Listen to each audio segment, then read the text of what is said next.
Kami dari kelompok 13 ingin mempresentasikan tentang pengaruh, kekuasaan, dan juga pengaruh politik. Apa sih yang dimaksud dengan pengaruh, kekuasaan, dan pengaruh politik? Pengaruh merupakan kemampuan seseorang untuk membuat orang lain melakukan suatu tindakan tertentu.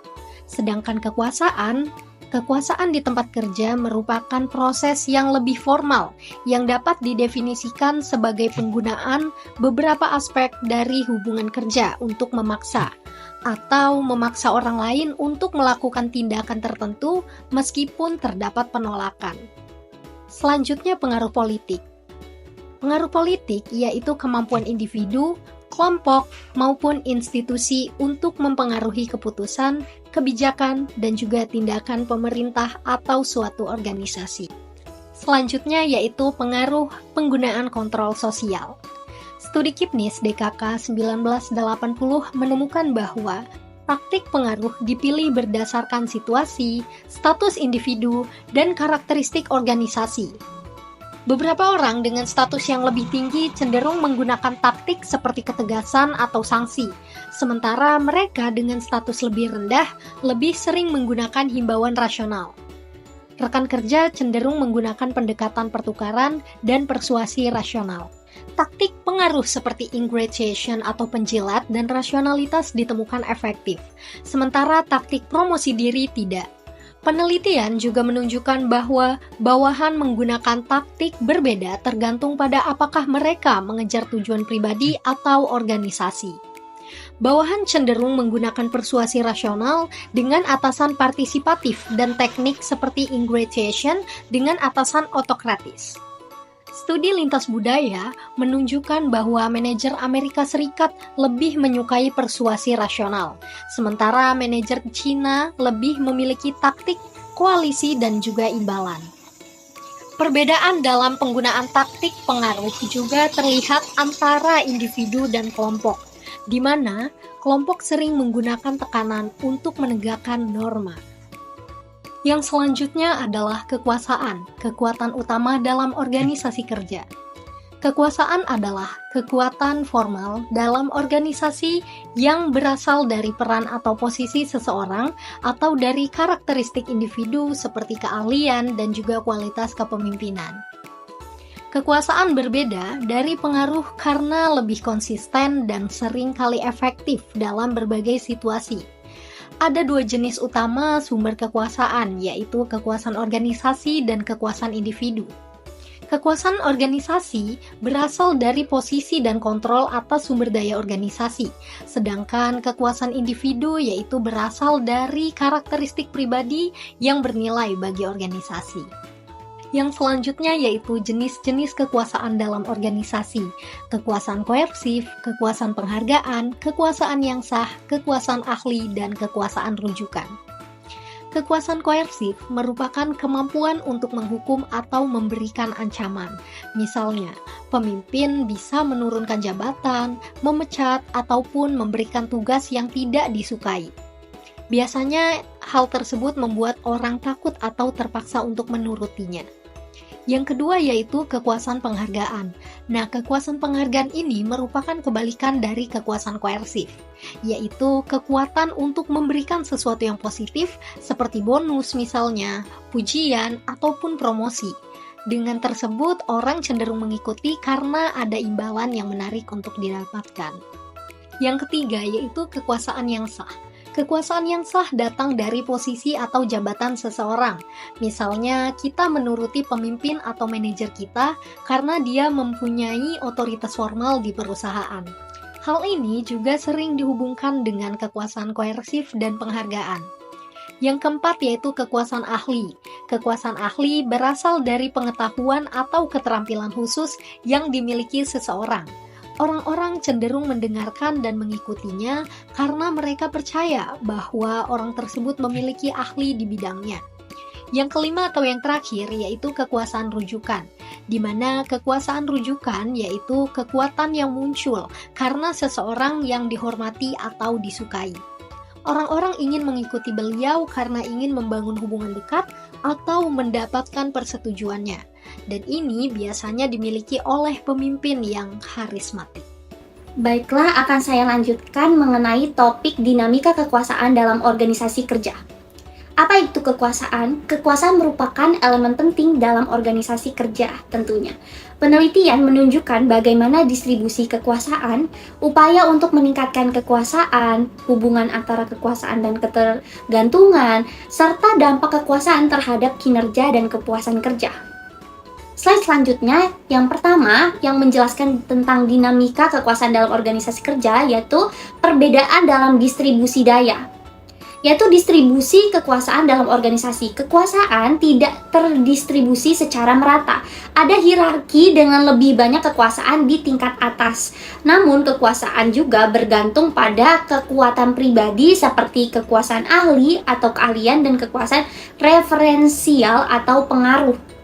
Yang selanjutnya yaitu kebutuhan berbeda terhadap kekuasaan. Individu berbeda dalam kebutuhan akan kekuasaan. Beberapa haus kekuasaan, sementara yang lain kurang tertarik. Namun, ketika seseorang mendapatkan kekuasaan, mereka cenderung enggan melepaskannya. Yang kedua, yaitu cara untuk meningkatkan daya.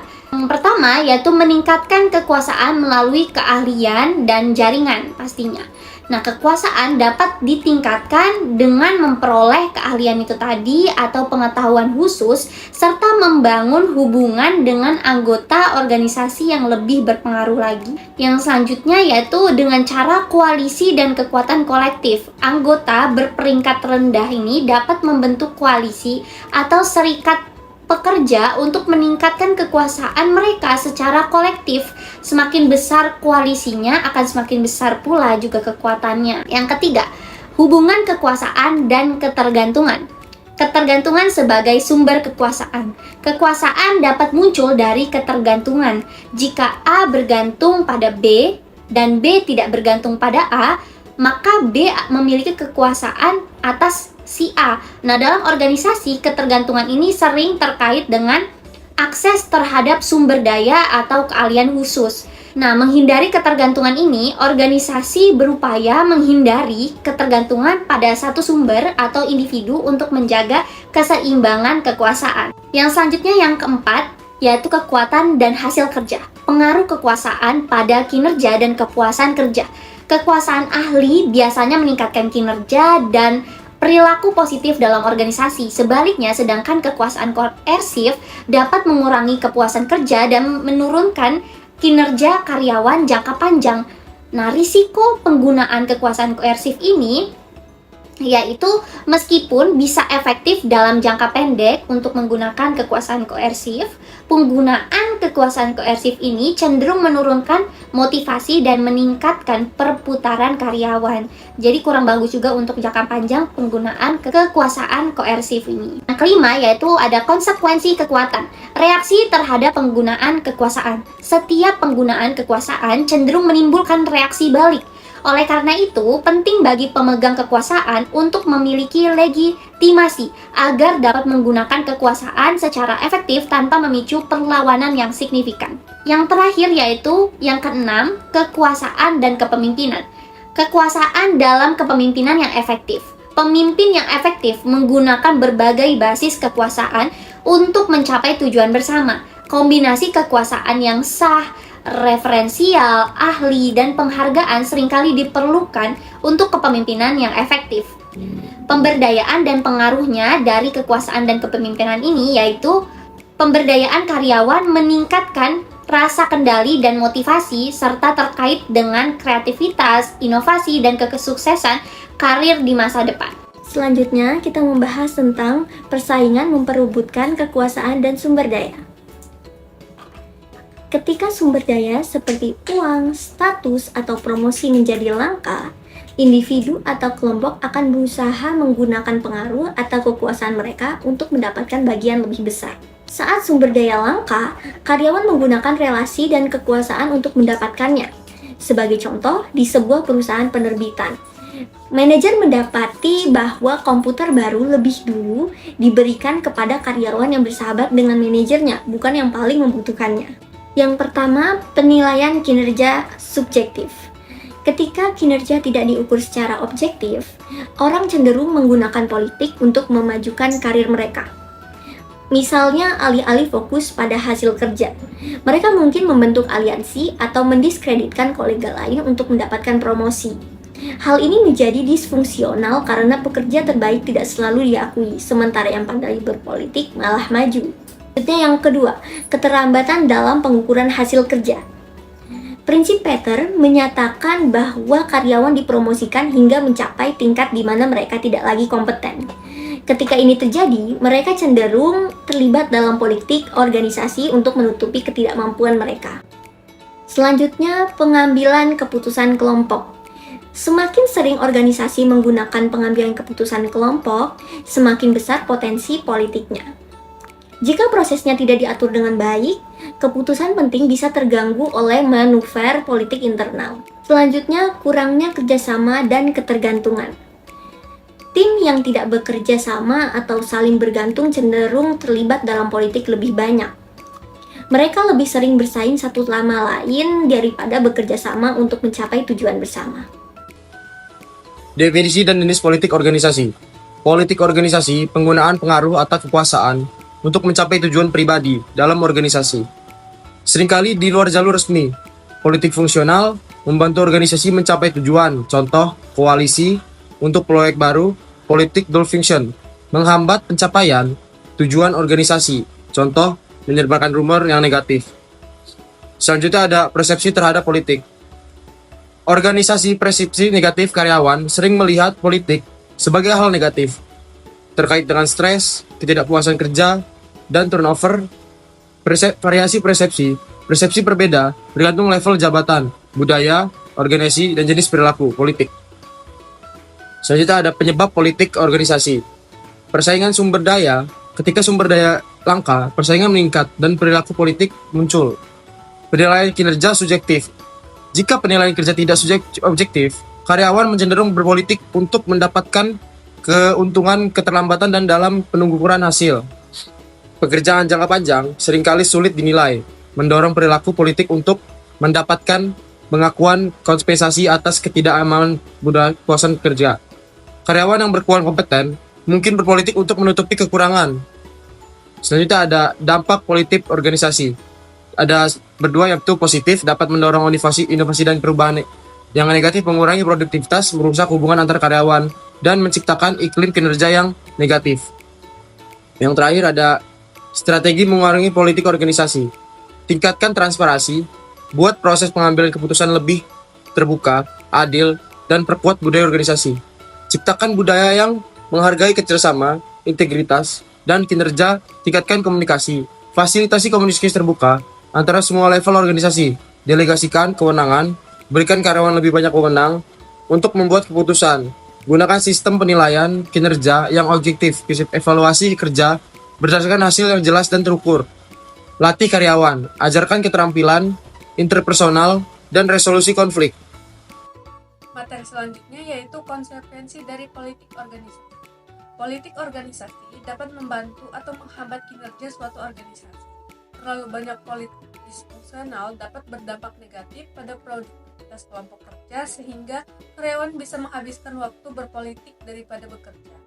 Namun, ada studi yang menunjukkan hubungan positif antara politik organisasi dan kinerja jika pekerjaan dan atasan memiliki tujuan yang sama. Selain itu, perilaku politik juga dapat berdampak negatif pada kepuasan kerja, komitmen organisasi, dan kejadian perilaku karyawan organisasi. Rendahnya tingkat politik organisasi dikaitkan dengan komunikasi organisasi yang lebih baik. Mengelola politik. Perilaku politik dalam organisasi dipengaruhi oleh beberapa faktor, dan pengelolaan politik organisasi penting untuk menjaga stabilitas. Langkah pertama adalah mengidentifikasi kapan konflik terjadi dan mengetahui penyebab disfungsional. Beberapa strategi untuk mengelola politik organisasi, termasuk menghilangkan ambiguitas dan deskripsi pekerjaan, memberikan sumber daya tambahan kepada manajer, menciptakan iklim organisasi positif dan etis, menjaga proses seleksi dan penilaian personal kinerja daripada politik. Politik yang positif dapat mengetahui hasil organisasi dengan cara yang lebih baik. Organisasi sebuah pendekatan kontingensi terhadap kekuasaan dan politik dalam organisasi kerja dipengaruhi oleh beberapa faktor. Setiap orang memiliki kecenderungan, kemampuan, dan kemauan yang berbeda dalam menggunakan kekuasaan dan politik. Penelitian menunjukkan perbedaan individu dalam keinginan dan kemampuan menggunakan kekuasaan dan politik. Kemampuan menggunakan kekuasaan terkait dengan karakteristik individu dan yang terlibat. Organisasi dan kelompok kerja berbeda dalam mendukung jenis kekuasaan dan manuver politik oleh anggota. Politik dapat berbeda pada tahap siklus hidup organisasi, mencerminkan perbedaan perilaku di organisasi baru dan matang. Manajer harus mampu menyesuaikan strategi politik dengan keberhasilan organisasi. Model episodik kekuasaan melibatkan faktor organisasi psikologis, keterampilan politik, dan basis kekuasaan pribadi dan agen kekuasaan dan kesiapan serta kemampuan target kekuasaan.